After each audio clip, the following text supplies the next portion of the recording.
US में visa process अब सिर्फ एलिजिबिलिटी पर नहीं बल्कि पैसे, पॉलिसी शिफ्ट और पॉलिटिकल प्रेशर पर भी डिपेंड करता दिख रहा है। कहीं प्रीमियम प्रोसेसिंग प्रैक्टिकली मजबूरी बन चुकी है, कहीं इंटरनेशनल स्टूडेंट्स के स्टे ड्यूरेशन को लिमिट करने की तैयारी हो रही है, कहीं स्टेट्स फेडरल इमिग्रेशन एजेंसीज के खिलाफ रिस्ट्रिक्शंस बढ़ा रहे हैं और दूसरी तरफ सिटीजनशिप रूल्स भी सख्त किए जा रहे हैं। यानी अगर कोई इंडियन स्टूडेंट, वर्कर या फैमिली अब्रॉड सेटल होने की प्लानिंग कर रही है तो सिर्फ अपॉर्चुनिटी देखना काफ़ी नहीं है। सिस्टम कैसे बदल रहा है, रूल्स ग्राउंड लेवल पर कैसे लागू हो रहे हैं और आपके राइट्स क्या हैं, ये समझना अब पहले से ज़्यादा ज़रूरी हो गया है। और आज के इस डिटेल्ड बुलेटिन में हम 5 बड़े अपडेट्स को डिटेल में समझेंगे। पहला अपडेट होने वाला है यूएस में H1B वर्कर्स को लेकर चल रही नई डिबेट और एक्चुअल नंबर्स क्या कहते हैं। दूसरा, न्यूयॉर्क द्वारा आइस रेस्ट्रिक्शंस बढ़ाने का मतलब क्या है और इमिग्रेंट्स पर इसका क्या इम्पैक्ट पड़ सकता है। तीसरा, न्यूजीलैंड का नया मैंडेटरी सिटीजनशिप टेस्ट रूल और उससे जुड़े रिक्वायरमेंट्स। चौथा, यूएस वीजा प्रोसेस में प्रीमियम फी कल्चर क्यों तेजी से बढ़ रहा है और इंडियंस पर उसका फाइनेंशियल इम्पैक्ट क्या पड़ रहा है। और पांचवा, US international students visa stay को लिमिट करने की तैयारी क्यों कर रहा है और इससे इंडियन स्टूडेंट्स पर क्या असर पड़ सकता है। तो चलिए फिर जल्दी से बुलेटिन को शुरू कर देते हैं। हाय, मेरा नाम है वर्षा दुबे और आप मुझे देख रहे हैं एनबीटी टेक एड पर। पहला अपडेट यूएस में H1B वर्कर्स को लेकर चल रही नई डिबेट से जुड़ा है। हाल ही में एक यूएस एंटरप्रेन्योर के बयान के बाद कंट्रोवर्सी शुरू हो गई, जिसमें कहा गया कि H1B वर्कर्स पूरे यूएस वर्कफोर्स का 0.5% से भी कम हिस्सा है, इसीलिए उन्हें जॉब्स क्राइसिस के लिए ब्लेम करना सही नहीं है। इस डिबेट का सबसे इंपॉर्टेंट हिस्सा एक्चुअल नंबर्स हैं, क्योंकि अक्सर यूएस में इमिग्रेशन डिस्कशन पॉलिटिकल नैरेटिव में बदल जाती है और फॉरेन वर्कर्स को डायरेक्ट टारगेट किया जाता है। लेकिन इस बयान में ये पॉइंट रखा गया कि H1B प्रोफेशनल्स का टोटल वर्कफोर्स में हिस्सा बहुत छोटा है और टेक सेक्टर की पूरी एम्प्लॉयमेंट सिचुएशन को सिर्फ वीजा होल्डर्स से जोड़ना प्रैक्टिकल नहीं है। इंडियन प्रोफेशनल्स के लिए ये इसलिए इंपॉर्टेंट है क्योंकि यूएस में पॉलिसी डिबेट्स का डायरेक्ट इम्पैक्ट वीजा रूल्स पर पड़ता है। जब भी लेऑफ्स या इकोनॉमिक स्लोडाउन की बात होती है तब फॉरेन वर्कर्स पर प्रेशर बढ़ जाता है। लेकिन लीगल रियलिटी ये है कि H1B workers US labour law के तहत ऑथोराइज्ड एम्प्लॉयज होते हैं। उनका एम्प्लॉयमेंट अप्रूव्ड प्रोसेस के थ्रू होता है और कंपनीज को कंप्लायंस रूल्स फॉलो करने पड़ते हैं। इस डिबेट से एक और चीज़ क्लियर होती है, यूएस में इमिग्रेशन डिस्कशन अब सिर्फ नंबर्स का मुद्दा नहीं रहा बल्कि पॉलिटिकल पोजीशनिंग का हिस्सा बन चुका है। इसीलिए इंडियन प्रोफेशनल्स को ये समझना जरूरी है कि पॉलिसी एनवायरनमेंट कभी भी बदल सकता है। अब चलते हैं दूसरे अपडेट पर। दूसरा अपडेट न्यूयॉर्क से आया है, जहां स्टेट गवर्नमेंट ने आइस यानी इमिग्रेशन एंड कस्टम्स एनफोर्समेंट के अगेंस्ट रेस्ट्रिक्शंस को और एक्सपैंड किया है। इसका मतलब ये है कि लोकल एजेंसीज और स्टेट इंस्टीट्यूशंस अब फेडरल इमिग्रेशन एनफोर्समेंट एजेंसीज के साथ लिमिटेड कोऑपरेशन रखेंगी। ये कदम उस समय आया है जब ट्रंप कैंप की तरफ से वार्निंग्स दी जा रही थी कि ऐसे मेजर्स इमिग्रेशन एनफोर्समेंट को कमजोर कर सकते हैं। अब यहाँ सबसे ज़रूरी बात समझने वाली ये है कि यूएस में इमिग्रेशन एनफोर्समेंट हर स्टेट में एक जैसा नहीं होती। कुछ states comparatively immigrant friendly policies follow करते हैं, जबकि कुछ स्टेट्स स्ट्रिक्ट कोऑपरेशन मॉडल अपनाती हैं। न्यूयॉर्क के इस मूव का प्रैक्टिकल इम्पैक्ट ये हो सकता है कि अनडॉक्यूमेंटेड इमिग्रेंट्स या मिक्स्ड स्टेटस फैमिलीज को लोकल लेवल पर कुछ प्रोटेक्शन मिले, लेकिन इसका मतलब ये नहीं है कि फेडरल इमिग्रेशन लॉज खत्म हो जाते हैं। फेडरल एजेंसीज के पावर्स अभी भी रिमेन रहते हैं। इंडियन कम्युनिटी के लिए यहाँ सबसे इम्पॉर्टेंट बात अवेयरनेस की है। अगर कोई व्यक्ति वैलिड वीज़ा स्टेटस में है तो उसे अपने डॉक्यूमेंटेशन और कंप्लाइंस पर पूरा ध्यान देना चाहिए।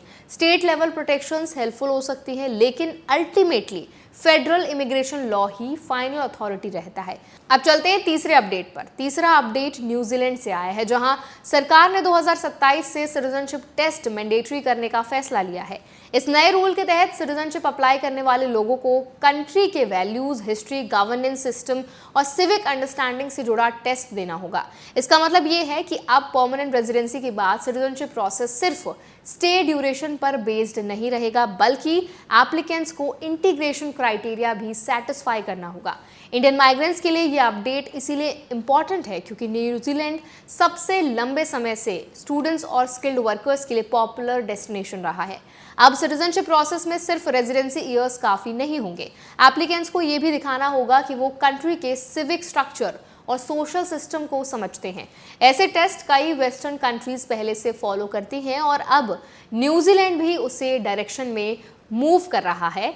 यहाँ सबसे ज़रूरी चीज़ प्रिपरेशन है। अगर कोई लॉन्ग टर्म सेटलमेंट की प्लानिंग कर रहा है तो उसे सिर्फ वीज़ा और पीआर रूल्स नहीं बल्कि फ्यूचर सिटीजनशिप रिक्वायरमेंट्स भी समझनी होंगी। अब चलते हैं चौथे अपडेट पर। चौथा अपडेट यूएस वीज़ा सिस्टम में तेज़ी से बढ़ते प्रीमियम प्रोसेसिंग कल्चर से जुड़ा है। रिपोर्ट के मुताबिक अब कई H1B, F1 OPT और L1 एप्लीकेंट्स के लिए एक्स्ट्रा फी पे करना प्रैक्टिकली मजबूरी बन चुका है। पहले प्रीमियम प्रोसेसिंग एक ऑप्शनल सुविधा मानी जाती थी, लेकिन अब डिलेज इतने बढ़ गए हैं कि लोग फास्टर डिसीजंस के लिए एक्स्ट्रा पैसे देने पर मजबूर हो रहे हैं।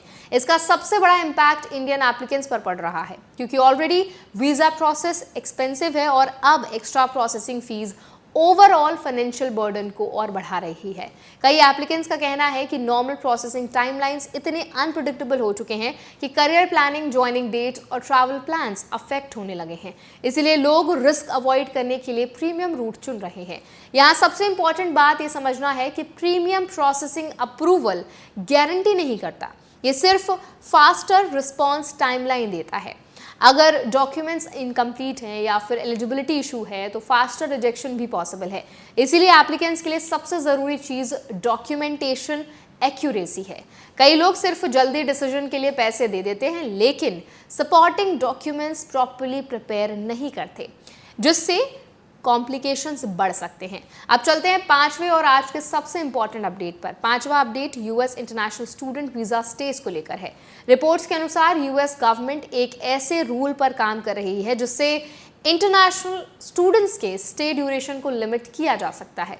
अभी तक कई students duration of status system के तहत रहते हैं जिससे उनका स्टे कोर्स कंप्लीशन और कंप्लायंस पर डिपेंड करता है, लेकिन proposed changes fixed duration model की तरफ मूव कर सकते हैं। अगर ऐसा होता है तो स्टूडेंट्स को अपने स्टे एक्सटेंशंस और रिन्यूअल्स के लिए ज़्यादा फ्रिक्वेंट अप्रूवल्स की ज़रूरत पड़ सकती है। इंडियन स्टूडेंट्स के लिए इसका डायरेक्ट मतलब होगा ज़्यादा पेपर वर्क, ज़्यादा कंप्लायंस प्रेशर और पॉसिबल अनसर्टेनिटी। इस रूल चेंज के पीछे गवर्नमेंट का आर्ग्यूमेंट मॉनिटरिंग और वीजा कंप्लायंस को मजबूत करना बताया जा रहा है, लेकिन क्रिटिक्स का कहना है कि इससे जेन्युइन स्टूडेंट्स पर अननेसेसरी बर्डन बढ़ सकता है। यहाँ सबसे इंपॉर्टेंट बात यह है कि अभी डिस्कशन और पॉलिसी प्रोसेस चल रही है, लेकिन स्टूडेंट्स को अभी से डॉक्यूमेंटेशन, डिसिप्लिन और स्टेटस मेंटेनेंस पर एक्स्ट्रा ध्यान देना चाहिए। अगर कोई स्टूडेंट यूएस पे है तो उसे अपने I-20 status, university compliance, work authorisation rules और रिपोर्टिंग रिक्वायरमेंट्स को बिल्कुल लाइटली नहीं लेना चाहिए। अब अगर इन सभी अपडेट्स को एक बार साथ में देखा जाए तो एक बड़ा पैटर्न साफ दिखता है। ग्लोबल इमिग्रेशन सिस्टम्स अब ज्यादा कंट्रोल्ड, मॉनिटर्ड और पॉलिसी ड्रिवन होते जा रहे हैं।